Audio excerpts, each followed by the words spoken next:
महात्मा गांधी रोजगार गारंटी योजना एक ऐसी योजना थी, एक ऐसा कानून था। 2005 में इसको यूपीए गवर्नमेंट ने लागू किया था और लगभग 13 महीने कांग्रेस शासित चाहे राज्य हो चाहे अन्य राज्य हो, जहां कांग्रेस शासित राज्य नहीं भी थे, वहां सभी जो राजनीतिक दल थे, जो सरकारें थी, उनसे चर्चा करके और एक कमेटी बनाई थी। उस कमेटी के अध्यक्ष से कल्याण सिंह जी, जो आपके उत्तर प्रदेश के मुख्यमंत्री थे, जबकि वो भाजपा के नेता थे। और उसके बाद जो सुझाव आए थे उसके अनुरूप महात्मा गांधी रोजगार गारंटी योजना एक कानून बना था। और उस योजना के माध्यम से एक तरफ जहां गांवों में पलायन होता था, लोग काम करने के लिए बाहर जाते थे दूसरे राज्यों में, एक तो वो रुका, प्रमुख उद्देश्य ये भी था। और दूसरा, गांवों का जो विकास हुआ, मनरेगा योजना के माध्यम से गांवों में इतना सारा काम हुआ है।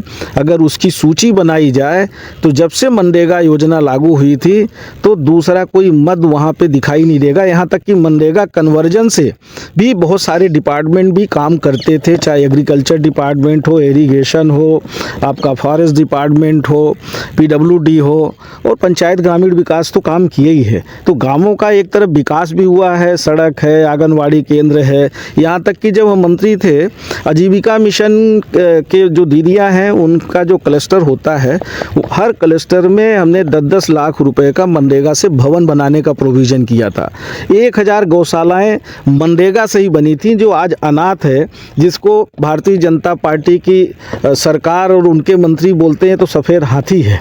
जबकि इनको अगर अच्छा खासा 40 लाख का, 42 लाख का अगर कोई गौशाला बनी हुई है, और हमारे टाइम में संचालित भी थी, आजीविका मिशन बहुत बढ़िया से संचालित कर रही थी। चारा भूसा देना इनने बंद कर दिया। यहाँ तक कि अगर बिजली कहीं कनेक्शन नहीं है तो आप इतना भी नहीं कर सकते, बिजली का कनेक्शन नहीं कर सकते हैं, पानी की व्यवस्था नहीं कर सकते, तो आप कर क्या सकते हो? इस्तीफा दे दीजिए। तो देखो, ये सरकार बातें तो करती है बड़ी बड़ी। अभी सुना है कि कौन सा बसामन मामा गौ अभयारण्य बनाया जा रहा है। अब जिस दिन ये अभयारण्य बन जाए और जो आवारा पशु है, जिससे किसान सबसे ज़्यादा परेशान है, उनसे जिस दिन किसानों को निजात मिल जाए, आज किसान सबसे ज़्यादा बदहाल स्थिति में है। आज किसान बड़ी मुश्किल में खाद, बीज, बिजली के लिए परेशान होता है, बड़ी मुश्किल में पैदावार करता है, और जब उसकी फसल तैयार होती है तो आवारा पशु जो है, जो गौवंश है, वो पूरी तरह से ख़राब कर देते हैं।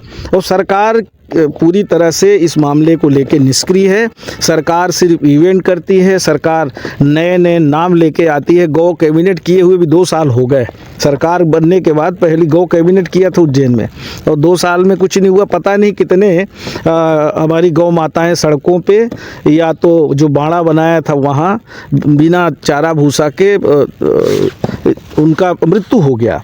तो इसके लिए कौन जिम्मेदार है? तो ये सरकार न किसान की है, न शिक्षित युवा बेरोजगार की है, न अनुसूचित जाति जनजाति की है, न महिलाओं की है। सिर्फ ये सरकार बड़े बड़े उद्योगपतियों की है, और बहुत इवेंट्स करते हैं डेवलपमेंट्स के नाम पे। तो ऐसा डेवलपमेंट किस काम का? डेवलपमेंट्स में अगर हो, विकास हो, तो उस विकास के दायरे में देश में रहने वाला, प्रदेश में रहने वाला, ज़िले में, गांव में रहने वाला हर व्यक्ति को अगर उसका लाभ मिलता है, हर व्यक्ति अगर खुशहाल होता है, तब तो विकास का कोई मतलब है। और विकास की बात अगर करें तो बुनियाद तो कांग्रेस सरकार ने रखी थी।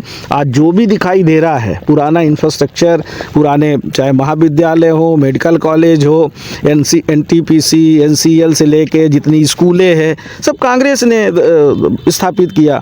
आज हमारी बहुत सारी स्कूलें बंद हो गई, लाखों की संख्या में प्रदेश में स्कूलें बंद हो गई। तो ये शिक्षा को भी नहीं अच्छे से संचालित कर पा रहे हैं, स्वास्थ्य सुविधाओं को भी अच्छे से संचालित नहीं कर पा रहे हैं। सरकारी अस्पताल में चले जाइए, क्या दुर्दशा होती है। मजबूरी में सब प्राइवेट में भागते हैं और वहाँ जाते लूट के आ जाते हैं। तो ये हालात है भारतीय जनता पार्टी की सरकार में। देखिए, दिग्विजय सिंह जी बहुत वरिष्ठ नेता हैं और शुरू से कांग्रेस पार्टी में रहे हैं। कांग्रेस पार्टी की रीति नीति सिद्धांत में रचे बसे हैं। तो भारतीय जनता पार्टी के नेता मुगालते में नहीं रहे, वो कांग्रेस में थे, कांग्रेस में रहेंगे।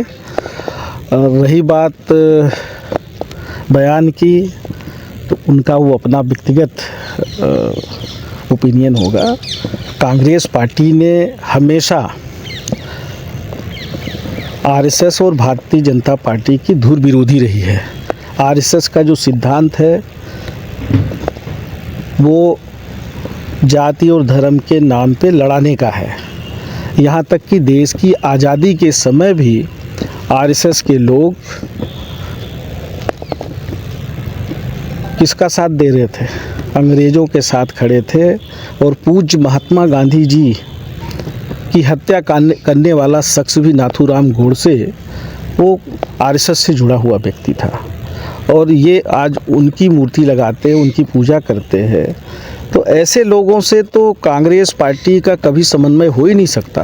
कांग्रेस पार्टी के कार्यकर्ता हर गांव में, हर शहर में है। कांग्रेस पार्टी बहुत बड़ी विशाल पार्टी है और कांग्रेस पार्टी की जो विचारधारा है, कांग्रेस पार्टी की विचारधारा सभी जाति और धर्म को जोड़ने की है, सर्वधर्म समभाव की है और जो हमारा भारतीय संविधान है उसके अनुरूप चलने की है। तो कांग्रेस पार्टी हमेशा अजर अमर रहेगी और कांग्रेस पार्टी कभी झुकने वाली नहीं है। चाहे कोई भी परिस्थिति आए, किसी भी तरह की चुनौतियां हों, हम सब लोग मिलकर देश की जनता जनार्दन के लिए, देश का जो संविधान है उसको बचाने के लिए, संवैधानिक संस्थाएं बचाने के लिए निरंतर हमारे नेता आदरणीय राहुल गांधी जी उस लड़ाई को लड़ रहे हैं। हमारे राष्ट्रीय अध्यक्ष खड़गे जी उस लड़ाई को लड़ रहे हो। कांग्रेस पार्टी की नेता श्रीमती प्रियंका गांधी जी से लेके सभी कांग्रेस पार्टी के नेता इस तरह के जो विचारधारा देश में काम कर रही है, जो रोजगार की बात नहीं करते हैं, किसानों की आय दोगुनी करने की बात करते थे, उसका कहीं पता नहीं है। आज आदिवासी भाइयों की ज़मीन, जल जंगल और ज़मीन जिस पे अधिकार हमारे वन भूमि पे हमेशा खनिज संपदा हो, वन संपदा हो, आदिवासी भाइयों का रहा है। आज उनकी ज़मीनें बड़े बड़े उद्योगपतियों को लुटाने का काम कर रहे हैं। और कोई आदिवासी अगर 5 डिसमिल भी ज़मीन के लिए आवेदन करता है तो उसका पट्टा रिजेक्ट हो जाता है, उसको पट्टा मिलता नहीं है, उसका आवेदन पे सुनवाई नहीं होती। लाखों इस तरह के आवेदन प्रदेश में रिजेक्ट हो चुके हैं। और एक तरफ बड़े बड़े उद्योगपतियों को हजारों एकड़ ज़मीन आवंटित कर देते हैं। तो इस विचारधारा से तो कांग्रेस पार्टी हमेशा लड़ी है और लड़ती रहेगी। सिंगरौली में लगातार पेड़ों की कटाई हो रही है, उसके लिए आप लोग कभी लड़ाई भी हुई, हाल ही में लड़ी थी, अभी भी किसानों। देखो, माननीय सुप्रीम कोर्ट ने अभी कल ही एक बहुत बड़ा निर्णय दिया है। ये पर्यावरण को जो प्रदूषित करने का काम कर रहे हैं, जंगल की कटाई का, जो हमारा जो पुरानी जो हमारी धरोहर है उसको जिस तरह से नष्ट करने का, जहाँ सारे उद्योगपतियों का, बड़े बड़े जो है खासकर 2-4 लोगों का एकदम उन्हीं चीज़ों पे जो हमारी संपदा है, खनिज संपदा है, उसका दोहन करने पे नज़र लगी हुई है। और प्रकृति के साथ क्या, ये पहले भी तो पता था, पहले भी सरकारें थी, हमारी सरकार कई वर्ष रही देश और प्रदेश में, कभी भी इस तरह से कहीं भी इस तरह के काम नहीं होने दिया। राहुल गांधी जी ने, हमें ध्यान है छत्तीसगढ़ में और कई राज्यों में कहीं भी अगर इस तरह का विषय था भी तो वहाँ कांग्रेस पार्टी ने रोक लगाने का काम किया। तो ऐसा नहीं है कि पहले ये पता नहीं था, पर ये जिस तरह से कर रहे हैं अभी, ये हम समझते हैं कि पर्यावरण और प्रकृति के साथ खिलवाड़ है। आज आप देखिए दिल्ली वगैरह में आज सांस लेने में कठिनाई हो रही है। ऐसे कई, सिंगरौली चले जाइए आप, क्या स्थिति है। एनटीपीसी एनसीएल की स्थापना कांग्रेस ने किया था, पर पुनर्वास की व्यवस्था भी की थी और कभी भी इस तरह का दोहन नहीं होने दिया। तो ये जो चल रहा है ये बहुत खतरनाक है, इस पे रोक लगनी चाहिए। और मुझे पूरा विश्वास है कि हम लोग, हमारे नेता, कांग्रेस पार्टी के एक कार्यकर्ता इस पे लड़ाई लड़ेगा और सरकार को बाध्य होना पड़ेगा। माननीय न्यायालय ने जिस तरह से अभी राहत दी है तो पूरी उम्मीद है कि माननीय न्यायालय इस पे लगातार हस्तक्षेप करेगा। किसानों के साथ जिस तरह पर वार्ता पुलिस कर रही है सिंगरौली पे, तो इसके लिए आप लोग क्या कर रहे हैं?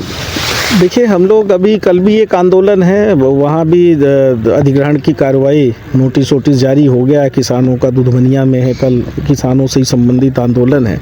देखिए, हम लोग विपक्ष में हैं, हमारा काम है कि सरकार को सजग करना, प्रशासन को सजग करना कि आप ये अन्याय अत्याचार कर रहे हैं।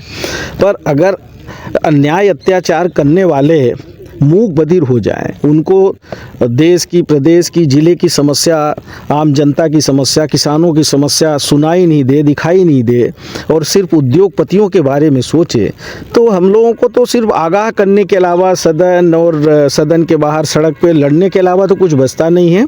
तो ये लड़ाई जो हमारी संवैधानिक तरीके से कांग्रेस पार्टी का प्रत्येक कार्यकर्ता आम जनता को साथ में लेके आवाज़ उठाते रहेंगे।